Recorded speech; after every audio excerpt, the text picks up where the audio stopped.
नमस्कार छात्रों। सातारा जिला हिंदी अध्यापक मंडल की ओर से शुरू ऑनलाइन अध्यापन इस उपक्रम में मैं नंदकुमार गुरिक, यशवंतराव चौहान विद्यालय वर्जल, तहसील मान सभी का आज की ताशिका में तहे दिल से स्वागत करता हूं।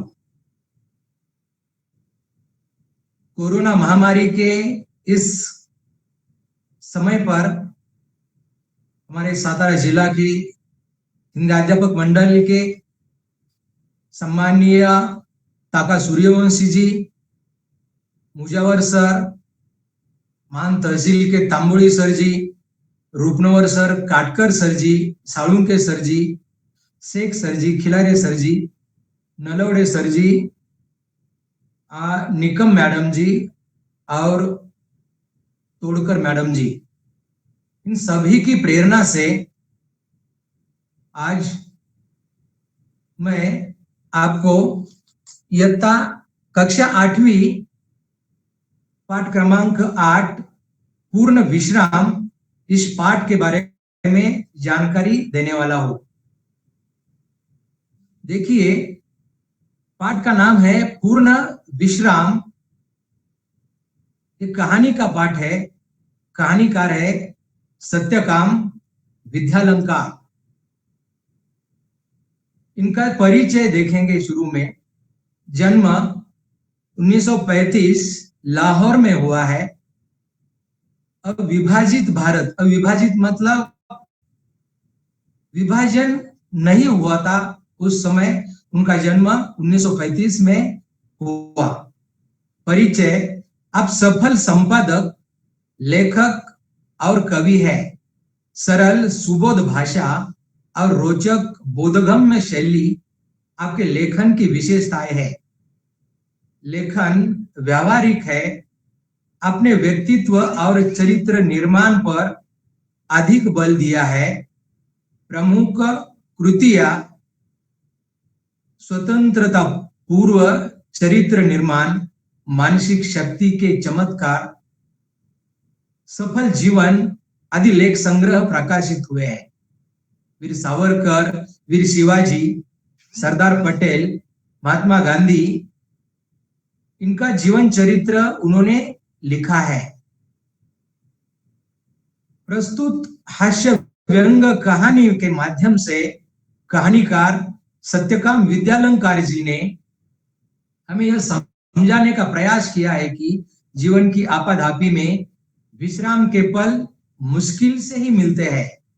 जब कभी ऐसे अवसर मिलते भी है तो घरेलू उलझनों के कारण हम उन पलों का आनंद नहीं उठा पाते।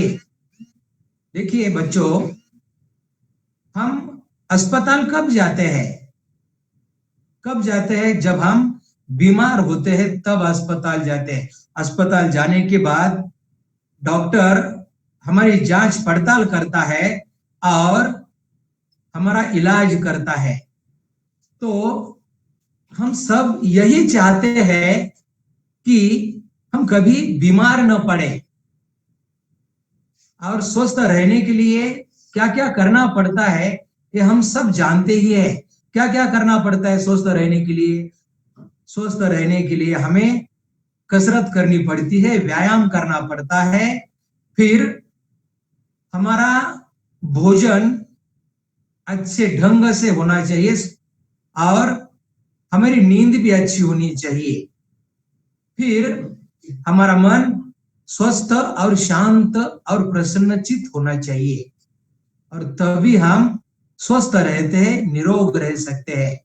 तो इस पाठ के माध्यम से इस कहानीकार ने यहाँ पर हमें स्वस्थ रहने का जो राज बताया है। कहानीकार सत्यकाम विद्यालंकार जी ने हमें यह बताया कि हमें स्वस्थ रहने के लिए हम जो हमारे जीवन की आपाधापी है, उस आपाधापी में हमारे जीवन में बहुत सारे अवसर आते हैं, मौके आते हैं खुशी के, लेकिन हम उन मौकों को गवाते हैं और हमारा स्वास्थ्य बिगड़ जाता है, हमारी सेहत खराब हो जाती है। तो सभी को गाना पसंद है ना, गाना सुनना अच्छा लगता है। तो पहले हम गाना सुनेंगे, छोटी सी पंक्तियां है, बहुत ही बढ़िया और सुंदर गाना है। आने वाला पल जाने वाला है, आने वाला पल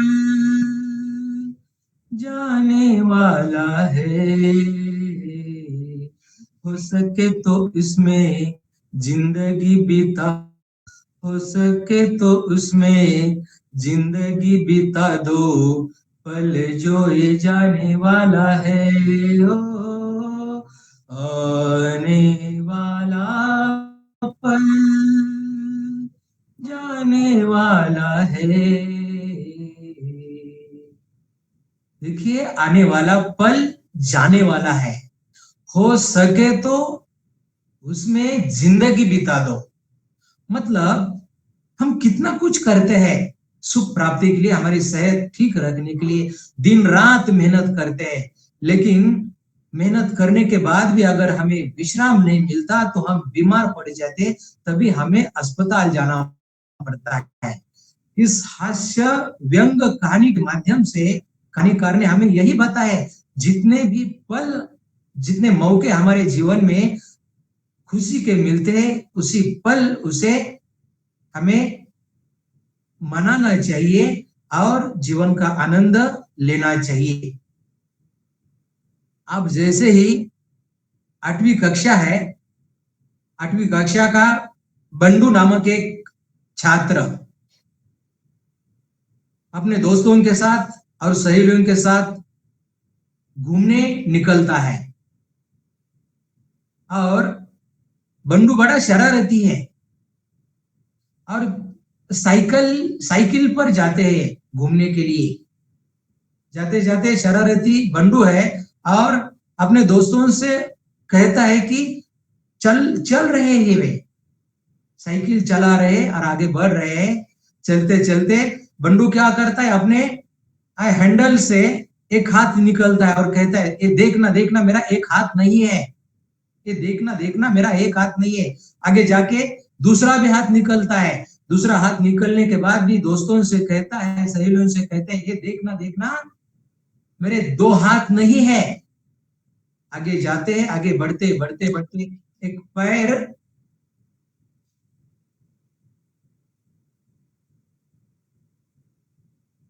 निकलता है पहिए पर, पेडल पर से, और कहता है, देखना देखना मेरे दोनों हाथ एक पैर नहीं है।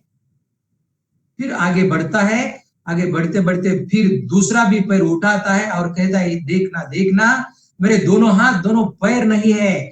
और उसी समय बिल्कुल एक ढलान आती है सड़क पर, और ढलान आती है और जोर से साइकिल चला रहा था और धड़ाम करके वो गिर जाता है और कहता है, देखना देखना मेरे दांत भी नहीं है। मतलब उसके दांत गिर जाते हैं। ये समझ में आना चाहिए हमें कब क्या करना है। ये जिसके समझ में आता है जीवन के पथ पर, वह बहुत आगे बढ़ता है। मतलब हम जब खाना खाते तब खाना खाने चाहिए, जब सोते हैं तब सोना चाहिए, जब पढ़ाई करते तब पढ़ाई करनी चाहिए, और जब खेलते तब खेलना चाहिए। अगर इस नियोजन में अगर गड़बड़ी होती है तो हमारी सेहत खराब हो जाती है। देखते हैं, लेखक मतलब कहानीकार सत्यकाम विद्यालंकार जी अपने एक बार बीमार पड़ते हैं। बीमार पड़ने के बाद पत्नी के साथ डॉक्टर के पास जाते हैं। डॉक्टर के पास जाने के बाद डॉक्टर उनकी जांच पड़ताल करता है और कहता है कि आपको कुछ भी नहीं हुआ है, सीरियस कोई बात नहीं है, आप थोड़े दिन आराम कीजिए, फिर आपकी सेहत ठीक हो जाएगी। और पति मतलब कहानीकार घर जाकर अपने पत्नी से कहते हैं कि 2 दिन हम आराम करेंगे, आराम करने के लिए सैर के लिए जाएंगे और जुहू का स्थल, पर्यटन स्थल उन्होंने चुना है। जूहू जाने के बाद हम वहां आराम करेंगे। जाते जाते उन्होंने कौन कौन सी तैयारियां की, तैयारियां करते करते क्या हंसी मजाक उन दोनों में होता है, और वहां जाने के बाद क्या गड़बड़ी हो जाती है, क्या उन्हें आराम मिलता है या नहीं मिलता, यह और अंत इस कहानी का क्या होता है, यह हम देखेंगे। कहानी का नाम पूर्ण विश्राम। इस कहानी का उद्देश्य है, हम कहानी लेखन के बारे में जानकारी लेंगे, फिर पर्यटन स्थल जाते समय या पर्यटन के लिए जाने जाने के लिए हमें कौन कौन सी सावधानियां बरतनी है, कौन कौन सी करनी है, फिर वहां जाने के बाद हमें पर्यावरण का रक्षण करना है, यह भी देखेंगे।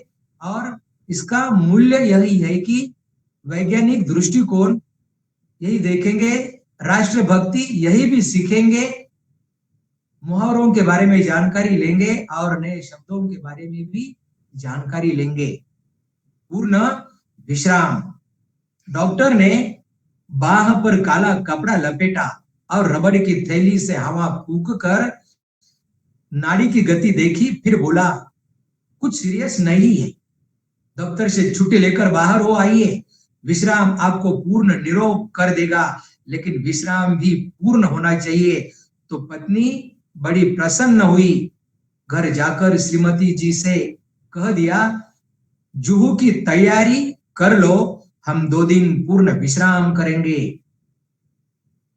कहानीकार डॉक्टर के पास जाते हैं और डॉक्टर के पास जाने के बाद डॉक्टर ने बाह मतलब हाथ पर काला कपड़ा लपेटा और रबर की थैली से हवा फूंक कर नाड़ी की गति देखी। तो रक्तचाप जांच किया डॉक्टर ने। यहाँ बाह पर काला कपड़ा लपेटते हैं और हवा भरते हैं, वो डॉक्टर के पास उपकरण होता है, उसे हवा भरकर डॉक्टर बीपी कहते हैं उसे, रक्तचाप जांच करते हैं और फिर बोलते हैं, हमें बताते। डॉक्टर बोला, कुछ सीरियस नहीं है, दफ्तर से छुट्टी लेकर बाहर हो आइए। सीरियस मतलब गंभीर नहीं है, कोई गंभीर बात नहीं है, दफ्तर से छुट्टी लीजिए और बाहर हो आइए। विश्राम आपको पूर्ण निरोग कर देगा। मतलब आपको थोड़े विश्राम की आवश्यकता है, जरूरत है, और वह विश्राम भी पूर्ण विश्राम होना चाहिए। तो लेखक की पत्नी बड़ी प्रसन्न हुई। क्यों प्रसन्न हुई है? क्योंकि उसे शरीर का मजा लेना है। और घर जाकर कहानीकार श्रीमंत सत्यकाम विद्यालंकार जी कहते हैं, जूहू जाने की तैयारी कर लो, हम 2 दिन पूर्ण विश्राम करेंगे। एक दिन बाद पूर्णिमा भी थी। चांदनी रात का मजा जूहू पर ही है। एक दिन पहले आधी रात से ही उन्होंने तैयारी शुरू कर दी। 2 बजे का अलार्म बेल लग गया। स्वयं वह 2 से पहले ही उठ बैठी और कुछ नोट करने लगी। एक दिन बाद पूर्णिमा थी। पूर्णिमा मतलब पूनम। जिस रात आकाश में पूर्ण चांद दिखाई देता है, वह रात पूर्णिमा की रात होती है। और एक दिन बाद पूर्णिमा थी। चांदनी रात का मजा जूहू पर ही है। एक दिन पहले आधी रात से उन्होंने तैयारी शुरू कर दी। 2 बजे का अलार्म बेल लग गया। 2 बजे का अलार्म बेल लग गया। हम सुबह जल्दी उठने के लिए अलार्म का बेल लगाते हैं ना हम सब। हाँ, तो अलार्म बेल लग गया और स्वयं वह 2 से पहले ही उठ बैठी। 2 से पहले ही उठ बैठी और कुछ नोट करने लगी। देखिए,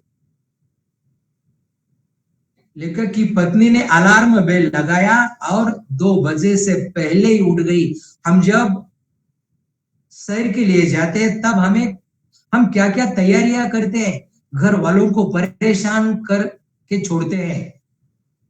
रात 10 बजे से ही कहने लगते, माँ तैयारियां करो। क्या क्या तैयारियां करते? नए कपड़े लेते हैं, खरीदते हैं, खाने के अच्छे अच्छे व्यंजन बनाते हैं, बहुत सारी तैयारियां करते हैं। और रात को सोने के बाद 12 बजे ही उठकर कहते, माँ उठो,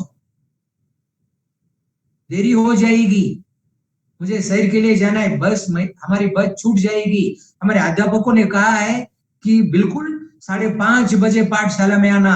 5:30 बजे के बाद जो आएंगे वे लोग वहीं पर रह जाएंगे, मतलब शहर पर नहीं जाएंगे। तो हम फिर माँ को कहते, माँ उठो। माँ कहती है, बेटा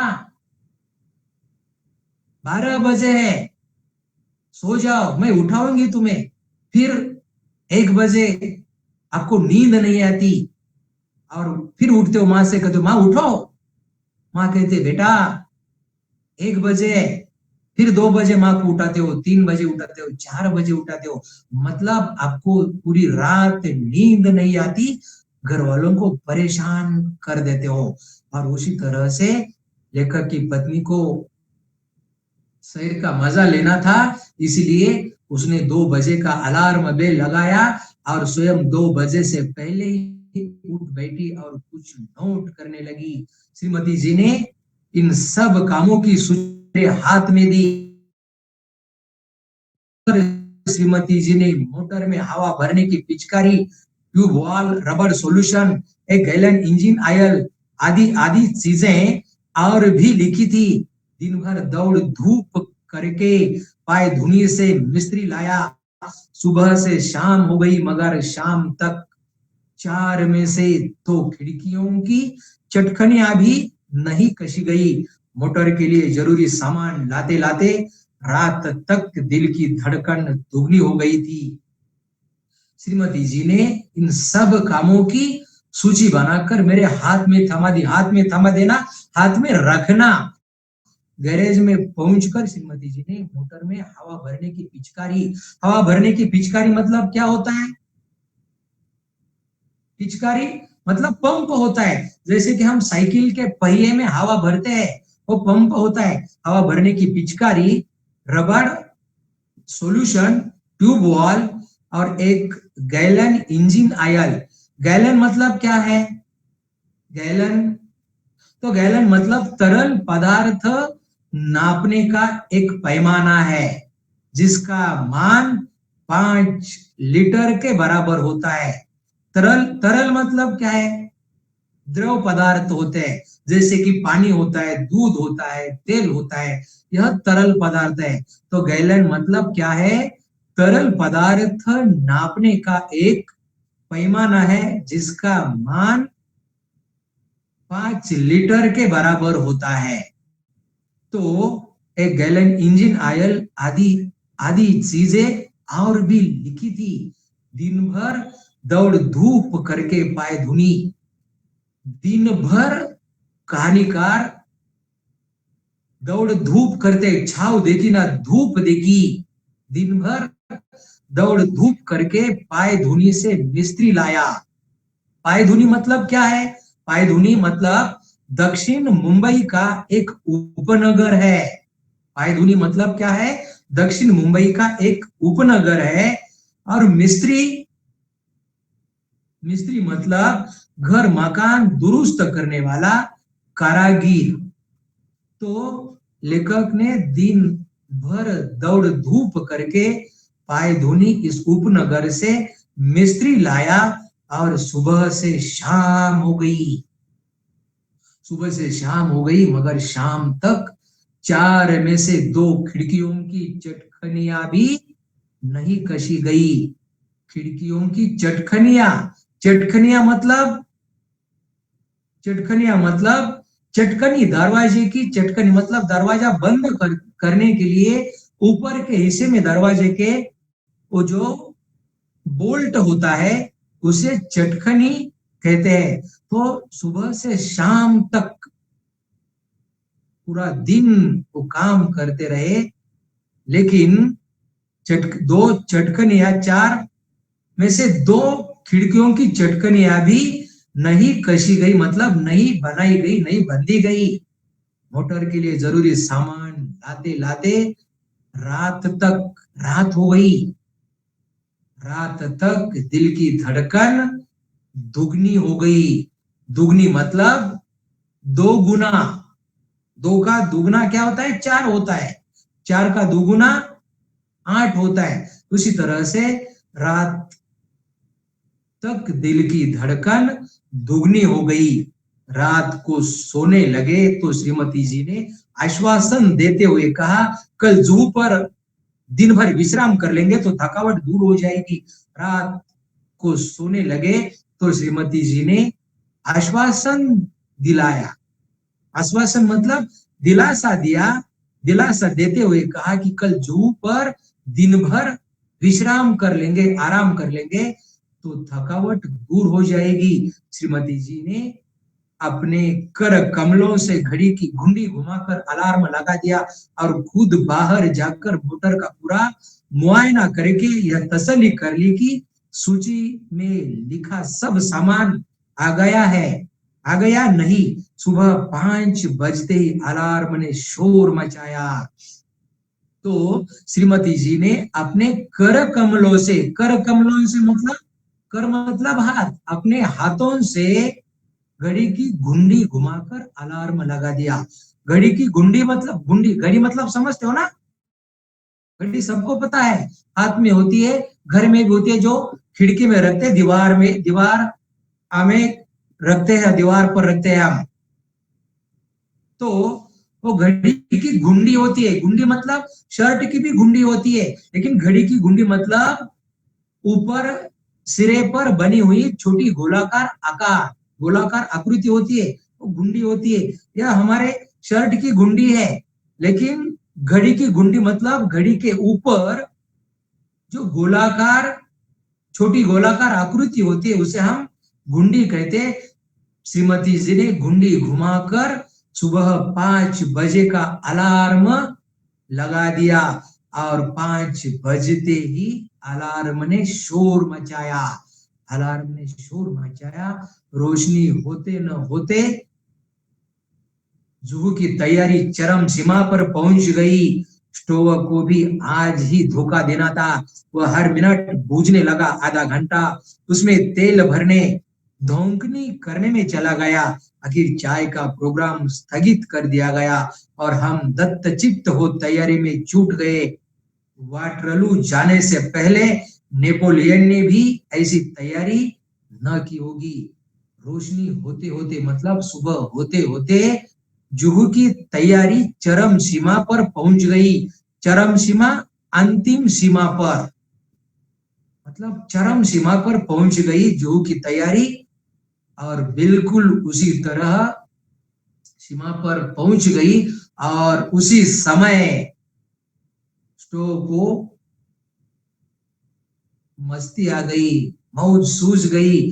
स्टोव बिगड़ गया और स्टोव ने धोखा दिया। क्या धोखा दिया? वह हर मिनट बूझने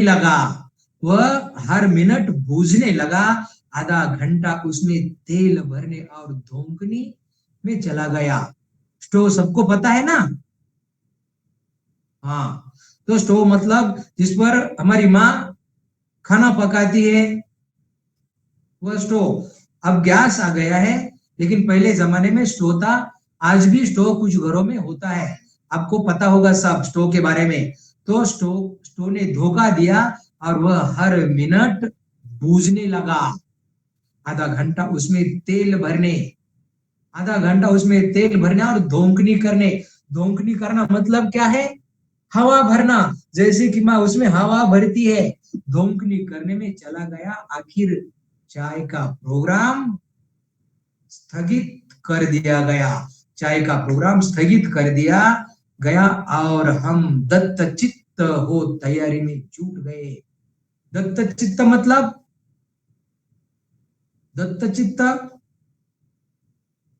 एकाग्र चित्त वाला। जिस समय हम पढ़ाई करते हैं तब हमें एकाग्रता की आवश्यकता होती है। उसी तरह से दत्त चित्त का मतलब क्या है? एकाग्र चित्त। तो किसी भी काम को सही ढंग से या अच्छे करने के लिए हमें एकाग्रता की आवश्यकता होती है। पढ़ाई करते समय हमें एकाग्रता की जरूरत होती है। एकाग्रता अगर नहीं होती, हमारा मन इधर उधर भटकता है, तो पढ़ाई ठीक से नहीं हो सकती। उसी तरह से चाय का प्रोग्राम स्थगित करना, रोकना, स्थगित करना, रोकना, स्थगित कर दिया गया और हम दत्तचित्त हो तैयारी में जुट गए। वाटरलू जाने से पहले नेपोलियन ने भी ऐसी तैयारी न की होगी। नेपोलियन ने वाटरलू की लड़ाई की और उस लड़ाई पर जाते समय नेपोलियन ने भी इतनी तैयारियां नहीं की होगी, इतनी तैयारियां हमने शहर पर जाने के लिए की थी। ऐसी महत योजनाओं के संपन्न करने में हम पति पत्नी परस्पर सहयोग भावना से काम करने पर विश्वास रखते हैं। ऐसी महत योजनाओं के संपन्न करने में हम पति पत्नी सहयोग, एक दूसरों का सहयोग करने पर विश्वास रखते हैं। तो यह विश्वास बहुत जरूरी होता है।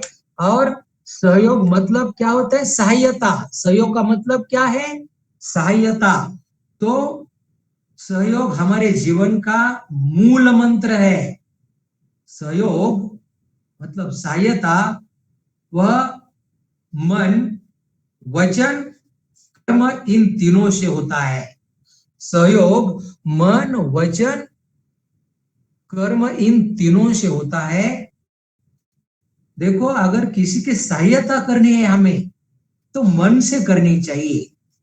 और किसी को वचन देते हैं तो वह मानना चाहिए। प्रभु रामचंद्र जी ने वचन दिया था, तो कहते हैं प्राण जाए पर वचन न जाए। और कर्म,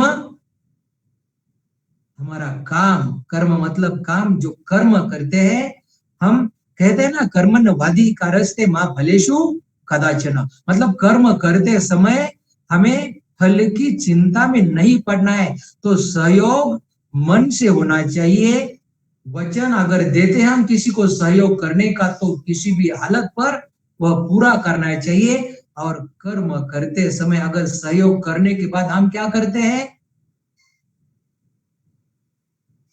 क्या करते हैं, फिर हम उनसे हमें सहयोग की अपेक्षा होती है। मैंने तुम्हें मदद की थी, अब तुम मेरी मदद करो, ये ठीक नहीं है। तो सहयोग मन से करो। वचन अगर किसी को देते हैं, तो प्रभु रामचंद्र जी ने जिस तरह से 14 साल वनवास गए थे वचन को पूरा करने के लिए, उसी तरह से हम किसी को वचन देते हैं तो वचन पूरा करने के लिए किसी भी हालत में, किसी भी समय, किसी भी वक्त कोई भी समस्या हमें आती है, तो उसे पूरा करना ही चाहिए। और कर्म से होते, खाली बातें करने से कुछ होता नहीं है, कर्म करना चाहिए। सहयोग, मैं तुम्हें मदद करूंगा ऐसे कहने से मदद नहीं होती। प्रत्यक्ष हमें काम करना पड़ता है। तो सहयोग जीवन का यह मूल मंत्र है। सहयोग क्या है? हमारे जीवन का मूल मंत्र है। तो श्रीमती जी ने मुझे मेरे कामों की याद दिलाने लगी और मैं उनके उपकार के बदले उनकी चिंताओं में हाथ बटाने लगा। श्रीमती जी ने मुझे अपने कामों की याद दिलाई और लेखक कहते हैं कि उन्होंने मुझ पर उपकार किया है और उस उपकार के बदले उनकी चिंताओं में हाथ बटाने लगा। मैंने याद दिलाया कि पुड़ियों के साथ मिर्ची का अचार जरूर रख लेना, पुड़ियों के साथ मिर्ची का अचार जरूर रख लेना। श्रीमती जी बोली, अचार तो रख लूंगी, पर तुम भी समाचार पत्र रखना न भूल जाना। मैंने अभी पढ़ा नहीं है। मैं बोला, वह तो मैं रख लूंगा ही, लेकिन तुम वह गुलबंद न भूल जाना जो हम पिछले साल कश्मीर से लाए थे। जू पर बड़ी सर्द हवा चलती है, तो अचार तो रख लूंगी, पर तुम भी समाचार पत्र रखना न भूल जाना। समाचार पत्र, वर्तमान पत्र, अखबार, वो रखना न भूल जाना। मैंने अभी पढ़ा नहीं है। मैं बोला वह तो मैं रख लूंगा ही, लेकिन तुम वह गुलबंद न भूल जाना। नया शब्द है गुलबंद। गुलबंद मतलब गर्दन या गले पर लपेटी जाने वाली ऊन की पट्टी, जिसे हम मफलर कहते हैं, स्कार्फ कहते हैं। सर्दी के मौसम में हम कानों पर या गले पर लपेटते हैं वह पट्टी जो ऊन की होती है। ऊन मतलब ऊन से स्वेटर बनता है, ऊनी कपड़े। अब सर्दी का मौसम शुरू होने जा रहा है। सर्दी के मौसम में हम ऊनी कपड़े पहनते हैं। ऊन भेड़ से मिलता है, पता है ना भेड़ मतलब? हाँ, ठीक है। तो गुलबंद जो पिछले साल कश्मीर से लाए थे वह लेना मत भूलना। जू पर बड़ी सर्द हवा चलती है, सर्द हवा, ठंडी हवा। और तुम कहीं रबड़ रबर कैप भूल गई तो गजब हो जाएगा। वह तो रख लूंगी, लेकिन कुछ नोट, पेपर, लिफाफे भी रख लेना। और देखो, राइटिंग पैड भी न भूल जाना। राइटिंग पैड का क्या करोगी? कई दिन से माँ की चिट्ठी आई पड़ी है। जू पर खाली बैठे जवाब भी दूंगी, यूं तो वक्त भी नहीं मिलता। तो रबर कैप भूल गई तो गजब हो जाएगा। और वह तो रख लूंगी, लेकिन कुछ नोट, पेपर, लिफाफे भी रख लेना। और देखो, भी न भूल जाना। राइटिंग पैड का क्या करोगी? कई दिन से माँ की चिट्ठी आई पड़ी है। कई दिन हो गए माँ की चिट्ठी आई पड़ी है। जू पर खाली बैठे बैठे जवाब भी दे दूंगी, यूं तो वक्त भी नहीं मिलता। और जरा भी चिट्ठियां भी रख लेना, जिनके जवाब देने हैं। चिट्ठियां ही रह गई तो जवाब किसके दोगे? और जरा ये चिट्ठियां रख लेना, चिट्ठियां ही नहीं रहेगी तो जवाब किसका दोगे? और सुनो, बिजली के बिल और बीमा के नोटिस आ पड़े हैं, उनका भी भुगतान करना है, उन्हें भी डाल लेना। तो बिजली के बिल और बीमा के नोटिस भी आ पड़े हैं, उनका भी भुगतान करना है। भुगतान करना मतलब चुकाना। बिजली के बिजली का बिल और बीमा की नोटिस आई है, उसका भुगतान, उनका भुगतान करना है और उन्हें भी डाल लेना, ले लेना। उस दिन तुम धूप का चश्मा भूल गए तो सर का दर्द चढ़ गया, इसलिए कहती हूँ छतरी भी रख लेना। अच्छा बाबा, रख लूंगा। और देखा, धूप से बचने की क्रीम भी रख लेना, शाम तक छाले न पड़ जाए, वहां बहुत करारी धूप पड़ती है। तो उस दिन धूप का चश्मा भूल गए तो सर का दर्द चढ़ गया, इसलिए कहती हूँ छतरी रख लेना। तो उस दिन तुम धूप का चश्मा भूल गए थे। धूप मतलब समझते हो ना? धूप, छाव। धूप का उल्टा होता है छाव, विपरीत छाव होता है। पेड़ के नीचे छाव होती है, घर में छाव होती है, बाहर धूप होती है।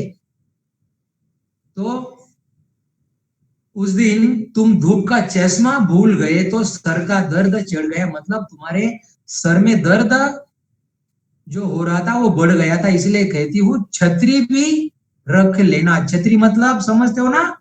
बारिश में लेके जाते हैं हम, बारिश से बचने के लिए और धूप से बचने के लिए भी छतरी लेके जाते हैं। तो अच्छा बाबा, रख लूंगी। और देखा, धूप से बचने की क्रीम भी रख लेना। धूप से बचने की क्रीम मतलब सुंदरता सभी को पसंद है, आप सभी को पसंद होगी, हाँ या ना? कितने लोगों को अच्छा लगता है सुंदर दिखना? चैट बॉक्स में चैट भी कर सकते हो आप लोग, करो। सबको लगता है ना? मैं सुंदर हूं। सुंदरता तन के साथ साथ मन की भी होनी चाहिए। तो सुंदर दिखने के लिए हम क्या क्या करते हैं? तो धूप से बचने की क्रीम भी रख लेना। क्रीम, क्रीम मतलब समझते हो ना सब लोग? जो चेहरे पर लगाते, हाथ पैर पर लगाते हैं। भी ठंडी का मौसम आ रहा है, अब सब लोग लोशन लोगे या क्रीम लोगे। होठ फट जाते, छाले पड़ जाते, चेहरा सूख जाता है, काला पड़ जाता है। इसीलिए हम क्रीम लगाते हैं सुंदर बनने के लिए। आपने नाम सुना है ना, फेयर एंड लवली? बहुत सारे क्रीम होते हैं चेहरे पर लगाने के लिए, बाजार से खरीद कर लाते हैं। अपने टीवी पर विज्ञापन देखा होगा, वो क्रीम वाला देखा है क्या? नहीं आया ना? बोलो।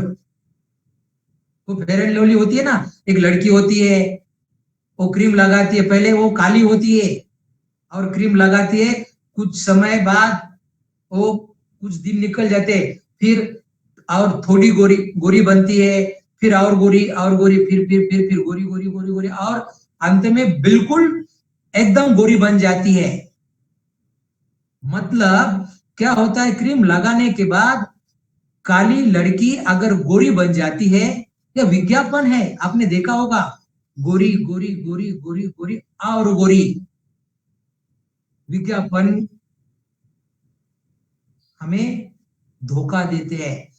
कुछ विज्ञापन ऐसे होते हैं कि धोखा देते हैं। अगर क्रीम से आदमी गोरा होता है या कोई गोरा होता है, तो मेरा दावा है उस कंपनी से, अगर कंपनी की फेयर एंड लवली वो क्रीम है, एक काली भैंस लेंगे हम, और काली भैंस को पूरा महीना या 6 महीने, मैं तो कहता हूं पूरे साल भर में क्रीम लगाओ फेयर एंड लवली की, और उसे गोरा करके दिखाओ, और जितना चाहे इनाम लेके जाओ। मुंह मांगी रकम देने के लिए मैं तैयार हूं। ठीक है, काली भैंस गोरी। तो विज्ञापन हमें धोखा देते हैं कभी कभी। तो यह क्रीम से मतलब धूप से बचने की क्रीम भी रख लेना, शाम तक छाले न पड़ जाए। वह धूप बहुत करारी होती है, करारी मतलब तेज होती है। श्रीमती जी कहती है, जो कहती तो जा रही थी कि रख लूंगी, लेकिन ढूंढ रही थी नेल कटर, कैंची, ब्रश और सब तो मिल गया था, लेकिन नेल कटर नहीं मिल रहा था, इसलिए बहुत घबराई हुई थी। मैंने कहा, जो दो नेल जाने दो, नेल कटर, बाकी सब चीजें तो रख लो। इधर मैं अपने लिए नया अखबार और कुछ ऐसी किताबें थैले में भर रहा था जो बहुत दिनों से समालोचना के लिए आई थी, और सोचता था कि फुर्सत से समालोचना कर दूंगा। आखिर 3 किताबें थैले में झोंक ली। कई दिनों से कविता करने की भी धुन सवार हुई थी, उनकी कई कतरने इधर उधर बिखरी पड़ी थी, उन्हें भी जमा किया। सोचा काव्य प्रेरणा के लिए जू से अच्छी जगह और कौन सी मिलेगी। और लेखक कहते हैं, कवि कहानीकार कहते हैं कि इधर मैं अपने लिए नया अखबार और कुछ ऐसी किताबें थैले में भर रहा था जो कुछ दिनों से समालोचना के लिए आई थी। समालोचना मतलब गुण दोष का किया जाने वाला विवेचन। समालोचना ये नया शब्द है, कुछ लोगों ने सुना भी होगा, लेकिन कुछ लोगों के लिए नया होगा। तो नया शब्द समालोचना, गुण दोष का किया जाने वाला विवेचन। तो कई दिनों से कुछ किताबें लेखक के पास आई थी, और उन किताबों का समालोचन करना चाहते थे, लेकिन समालोचना के लिए उनके पास समय नहीं था। और कहानीकार कहते हैं कि वहां जाकर थोड़ा समय मिलेगा और किताबों की समालोचना कर दूंगा। और कविता करने की भी धुन कहानीकार के मन में सवार हुई थी। धुन सवार होना यह मुहावरा है। धुन सवार होना मतलब लगन होना। धुन सवार होना मतलब क्या? लगन होना, लगा होना। हमें गाना गाने की धुन हम पर सवार होती है। धुन सवार होना मतलब लगन होना। तो गाना गाने की धुन हम पर सवार हो जाती है, तब हम गाना गाते हैं। तो इसी तरह से कई बार कविता करने का प्रयास भी किया था, और उनकी कतरने लेखक ने इधर उधर जो पड़ी थी उन कतरनों को भी इकट्ठा किया और उन्हें जमा किया। कतरने मतलब छोटे छोटे टुकड़े। तो लेखक या कहानीकार कहते हैं कि मुझे कविता भी करनी है। वहां जाने के बाद जू पर थोड़ा समय मिलेगा तो कविता भी मैं कर लूंगा। और कविता की प्रेरणा के लिए जू जैसी बहुत अच्छी जगह और कहां मिलेगी। देखिए, ऑनलाइन शिक्षा अभियान जो चलाया जा रहा है सातारा जिला हिंदी अध्यापक मंडल की ओर से, इसकी प्रेरणा हमारे पितामह ताका सूर्यवंशी जी, पूरे जिले के जो सभी गुणी अध्यापक है, भाई बहन है, सभी जिले के सभी तहसील, सातारा जिले के सभी तहसील और उन सभी तहसीलों के जो हिंदी के अध्यापक भाई बहन है, उन्हीं के प्रेरणा से यह अभियान या उपक्रम चलाया जा रहा है। तो प्रेरणा होनी चाहिए किसी भी काम के लिए। तो आखिर कई आटेची, कई थैले, कई झोले भरकर हम जू पहुंचे। 5-7 मिनट तो हम स्वप्न लोक में विचरते रहे। तो कई अटैची मतलब सूटकेस होती है, छोटी बैग होती है। कई थैले, कई झोले भरकर हम जू पहुंचे। 5-7 मिनट तो हम स्वप्न लोक में विचरते रहे। 5-7 मिनट इस स्वप्न लोक में विचरते रहे। स्वप्न मतलब सपना, लोक मतलब जैसे कि तीनों लोक होते हैं, पृथ्वी, आकाश और पाताल। तो सब स्वप्न लोक मतलब सपनों का लोक, सपनों की नगरी। ये स्वप्न लोक में विचरते रहे। विचरना, विचरना मतलब क्या पता है? कोई बात नहीं, ठीक है। विचरना मतलब घूमना फिरना। 5-7 मिनट तक इनको लगा कि अरे हम तो सपनों की नगरी में आ गए हैं। सपने तो देखते हो ना सब लोग, लेकिन उसे उन सपनों को पूरा करने के लिए मेहनत करनी पड़ती है। जीवन का मूल मंत्र देखा पीछे हमने अभी, वचन, कर्म और सहयोग। तो सपनों को पूरा करने के लिए हमें बहुत मेहनत करनी पड़ती है। 5-7 मिनट तक तो हम स्वप्न लोक में विचरते रहे। पत्नी ने सपना देखा था शहर का, ये सपना उसका पूरा हो गया है, इसलिए स्वप्न नगरी में, स्वप्न लोक में विचरते रहे। हम समुद्र में नहाने को चल पड़े। समुद्र तट पर और लोग भी नहा रहे थे। एक ऊंची लहर ने आकर हम दोनों को ढेंक लिया। लहर की उस थपेड़ ने न जाने श्रीमती जी के मस्तिष्क में क्या नई स्फूर्ति आ गई कि उन्होंने मुझसे पूछा, तुम्हें याद है बरामदे की खिड़की को तुमने अंदर से बंद कर दिया था या नहीं? हम समुद्र में नहाने को चल पड़े, नहाने के लिए चले गए।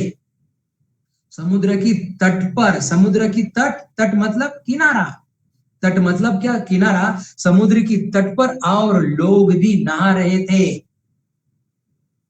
एक ऊंची लहर आकर हम दोनों को ढेंक लिया।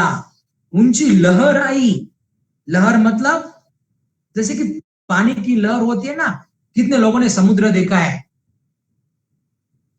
शहर के लिए गए होगे ना समुद्र में, पर्यटन स्थल कितने, बहुत सारे पर्यटन स्थल पूरे विश्व में है। भारत में भी बहुत सारे पर्यटन स्थल है। आपको पर्यटन स्थलों के बारे में जानकारी होगी, आप भी गए होंगे अपने पाठशाला से पर्यटन स्थल के लिए, शहर के लिए। जैसे कि दिल्ली है, चेन्नई है, मद्रास है। महाराष्ट्र में हमारे सातारा जिले में भी बहुत सारे पर्यटन स्थल है। महाबलेश्वर है, पांचगनी है, वाई है, सातारा है, किले है, गढ़ है, मंदिर बहुत सारे हैं। जैसे कि सिंगनापुर है हमारे यहाँ मान तहसील में, कारखेल गांव है एक, वहां पर वीर संताजी घोरपड़े जी, उनका समाधि स्थल है। ये बहुत सारे पर्यटन स्थल है। वहां जाने के बाद हमें क्या क्या तैयारियां करते हैं पर्यटन स्थल जाने जाते समय, पर्यटन के लिए या शहर के लिए जाते समय, बोलो, चैट बॉक्स में चैट कर सकते हो। और वहां जाने के बाद पता है सबको हम क्या क्या तैयारियां करते हैं। तो वहां जाने के बाद समुद्र, आपने देखा होगा समुद्र में ऊंची ऊंची लहरें उठती है। तो तैयारियां की और सपना पूरा हो गया उनका। और वहां जाने के बाद वो नहाने के लिए चले गए। और नहाने के लिए जाने के बाद एक ऊंची लहर आई और उन दोनों को ढेंक लिया। ढेंकना समझते हो ना, ढेंकना, ढेंकना मतलब जैसे कि हम वहां खाना बनाती है और फिर ढेंकती है। तो मराठी में वो गीत सुना होगा, क्या गीत का नाम है वो,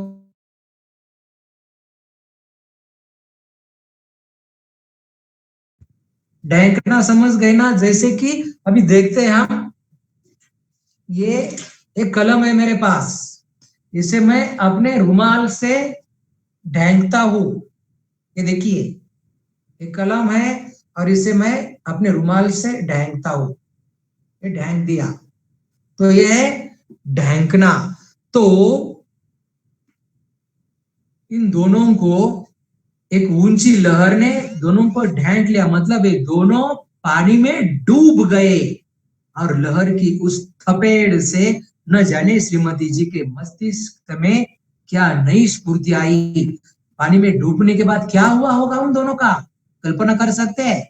डूबने के बाद क्या होता है, मुंह में पानी, नाक में पानी जाता है और बेचैन हो उठते हैं।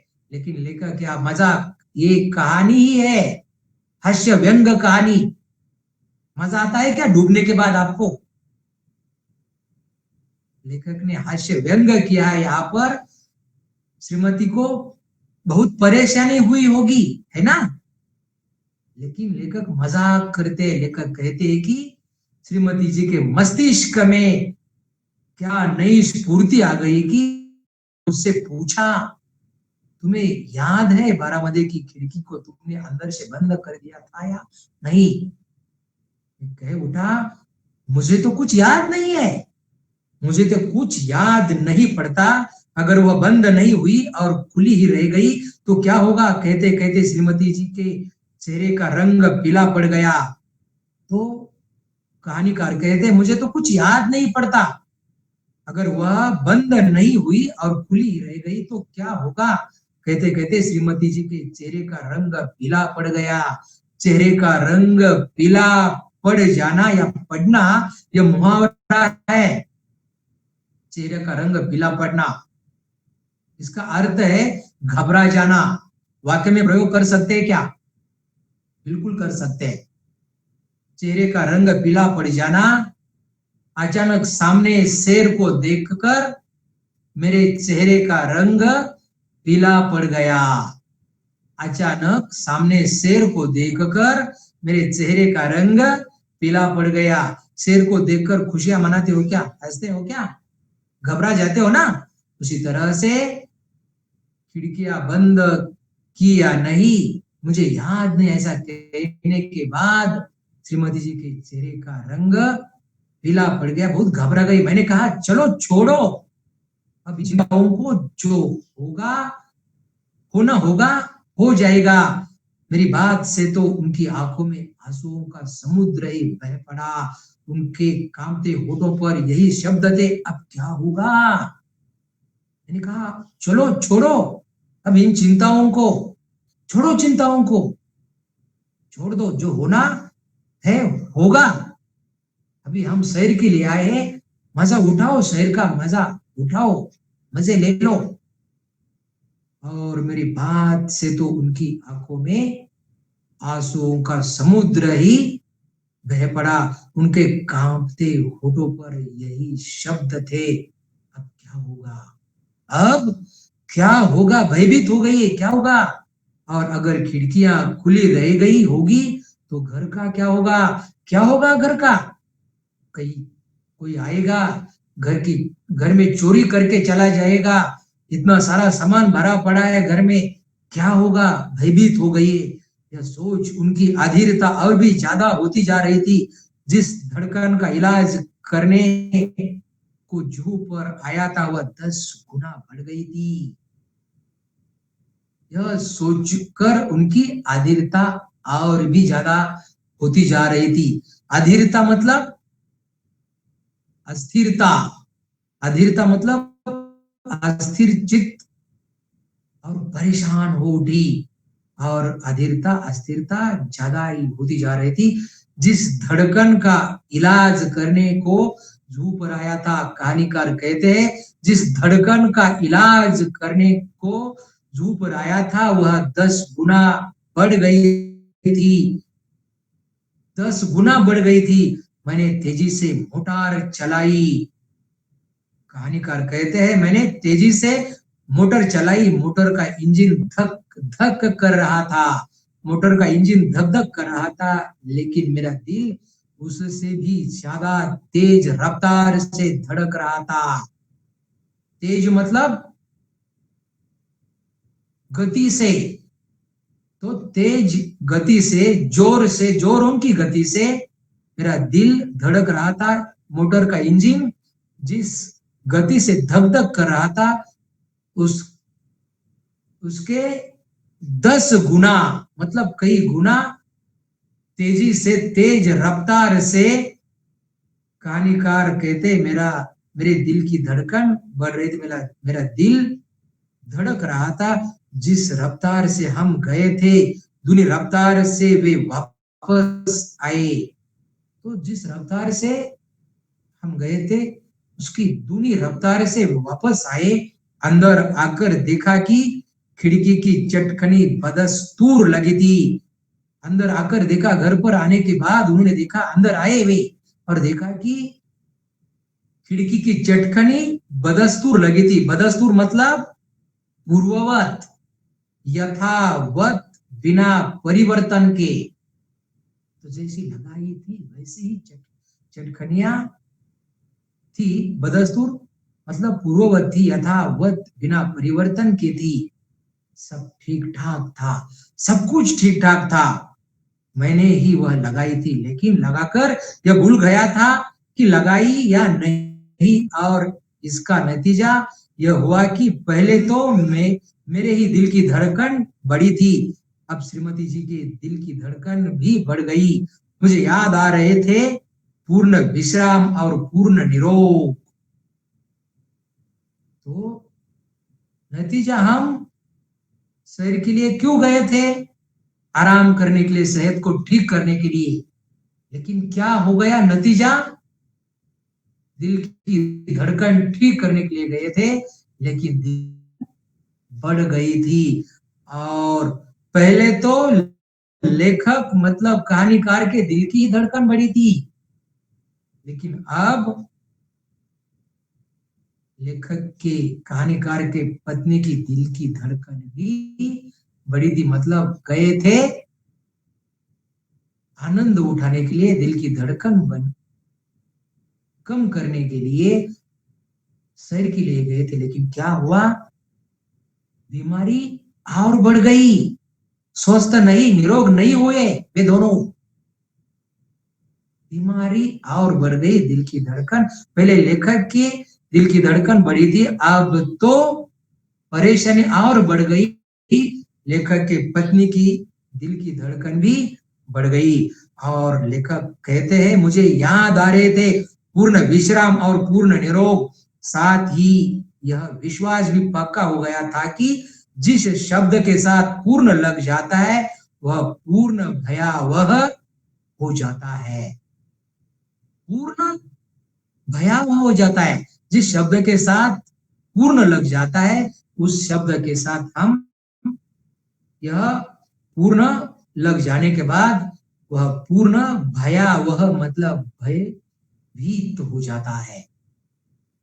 कहानी के माध्यम से कहानीकार हमें यही बताना चाहते हैं कि हमारे जीवन की आपाधापी में बहुत सारे अवसर आते हैं हमारे जीवन में खुशी के, लेकिन हम उन अवसरों को अपने जीवन की उलझनों में पढ़कर उन मौकों को गंवा देते हैं और परेशानियां बढ़ा देते हैं। तो अंत में एक छोटी सी कहानी सुनेंगे और हम रुकेंगे। एक मछुआरा था, मछुआरा मतलब समझते हो ना, मछलियां पकड़ने का काम जो करता है उसे मछुआरा कहते हैं। वो मछुआरा मछलियां पकड़कर समुद्र के किनारे एक नारियल के पेड़ के नीचे बैठा और आराम कर रहा था। एक बहुत रईस आदमी, अमीर आदमी, एक बहुत ही आलीशान, बहुत महंगी मोटर लेकर वहां आता है और बिल्कुल उसी पेड़ के नीचे उस मछुआरे के बगल में पास में बैठ जाता है। कुछ समय के बाद वह कहता है, क्यों बैठे हो, जाओ आराम करो, आराम तो कर रहे हो लेकिन जाओ और मछलियां पकड़ो, ऐसे क्यों बैठे हो, आराम क्यों कर रहे हो, आराम हराम है। क्या कहते हैं, आराम हराम है, जाओ मछलियां पकड़ो। मछुआरा कहता है, फिर क्या होगा। वो सेठ जी कहते हैं, तुम्हें और मछलियां मिलेगी, फिर क्या होगा, तुम बाजार में जाओगे, फिर क्या होगा, तुम्हें बहुत पैसा मिलेगा, फिर क्या होगा, तुम बड़ा जाल खरीदोगे मछलियां पकड़ने के लिए, फिर क्या होगा, ज्यादा मछलियां मिलेगी, फिर क्या होगा, बहुत पैसा आएगा, फिर क्या होगा, बंगला तैयार करोगे, फिर क्या होगा, मेरे जैसी गाड़ी खरीदोगे, फिर क्या होगा, यहाँ पर आओगे और आराम करोगे। तो मछुआरे ने जो जवाब दिया है उस अमीर आदमी को, वो आप सभी लोग, तो अब मैं क्या कर रहा हूं, अब मैं क्या कर रहा हूं, वही तो कर रहा हूं। इसी तरह से यह इस कहानी के माध्यम से कवि ने, सॉरी, लेखक ने, कहानीकार ने हमें यही बताया है कि जब जो करना है वह करो, खाते समय खाना खाओ, काम करते समय काम करो, सोते समय सो, खेलते समय खेलो, पढ़ाई करते समय पढ़ाई करो। इतना काम करने के बाद जब हमें विश्राम की आवश्यकता होती है, जरूरत होती है, तब हमें विश्राम करना है। मतलब आराम हराम है ये कहते हैं, लेकिन जब आराम की जरूरत पड़ती है तब हमें आराम करना ही चाहिए। इसका मतलब अंतिम में यही याद रखना, जब कब क्या करना है, कब क्या करना, यह जिसके समझ में आता है जीवन के पथ पर वह बहुत आगे बढ़ता है। तो आज हम जो कहानी देखी हमने, इसके माध्यम से पर्यटन स्थल जाते समय बहुत सारी गड़बड़ियां करते हैं हम। वहां पर किला हो, वहां पर अपने हाथों से कुछ कुछ लिखते हैं, पर्यावरण को भी हानि पहुंचाते हैं। प्लास्टिक का उपयोग करके हम वहां पर गड़बड़ी करते हैं, दीवारों पर कुछ लिखते हैं। ये ऐसी बातें करना, यह राष्ट्रीय संपत्ति है हमारी, उसे हमें उसका पालन करना, उनका रक्षण करना हम सबकी जिम्मेदारी है। इसकी भी जिम्मेदारी हमें लेनी है। और जब भी मौका मिलेगा हमें, तो हमें जीवन का आनंद उठाना है। आखिर यही कहते हैं ना, यही कहते हैं, जीवन हर पल जिंदगी जियो, पल पल में जो खुशियां मिलती है उन खुशियों को हमें भुगतना चाहिए, उनका आनंद उठाना चाहिए। यहाँ पर हम रुकते हैं। अगर हो सके तो नहीं, सवालों के जवाब लिखना, कहानी मुद्दों के आधार पर एक कहानी तैयार करो और अपने अध्यापकों को व्हाट्सएप के ग्रुप पर भेज दो, और सवाल जवाब लिखो और व्हाट्सएप के ग्रुप पर भेज दो। यहाँ पर हम रुकते हैं। आज सातारा जिला हिंदी अध्यापक मंडल की ओर से जो अभियान चलाया जा रहा है, ऑनलाइन शिक्षा, मुझे यहाँ पर पार्ट लेने की लिए जो प्रेरणा दी, जिन लोगों ने, जिन अध्यापक भाई बहनों ने, उन सभी अध्यापक भाई बहनों का मैं तहे दिल से शुक्रगुजार हूं, उनका धन्यवाद करता हूं और इस ताशिका को विराम देता हूं। नमस्ते।